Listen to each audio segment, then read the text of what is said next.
Simad, I want to bring in Adit as well. Adit, I'll leave the last word with you. Do you think Pakistan will be able to achieve what it's attempting to at this point in time, which is to convince the world that it had nothing to do with the terrorist attack in India? And why do you think that they've chosen these three specific nations to tour?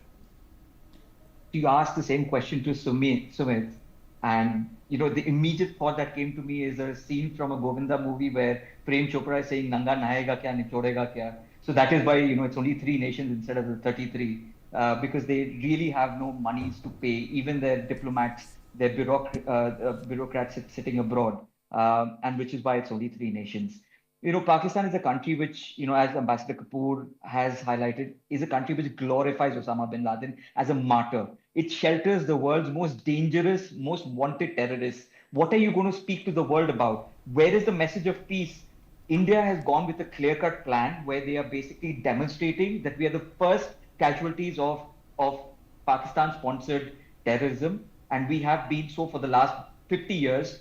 Pakistan has a stated objective, a stated policy called Operation Topak, which was launched in the 70s, where they want to bleed India with 1,000 cuts using asymmetrical warfare. And that is what we're basically telling the world, that, we may be the first casualties, but, you are not too far behind. Osama bin Laden was found 800 meters away from a Pakistani military compound. And at the end of it, we are also sending a message to the world that, we are progressing with you and we want to build a collaboration with you using AI, using manufacturing. We want to build a collaborative future which looks at benefiting us all as a collective society.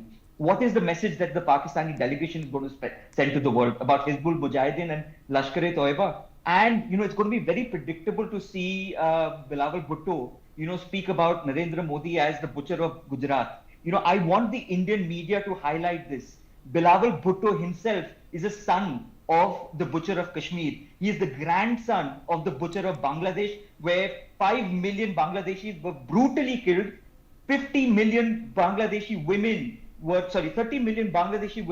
were barbarically raped.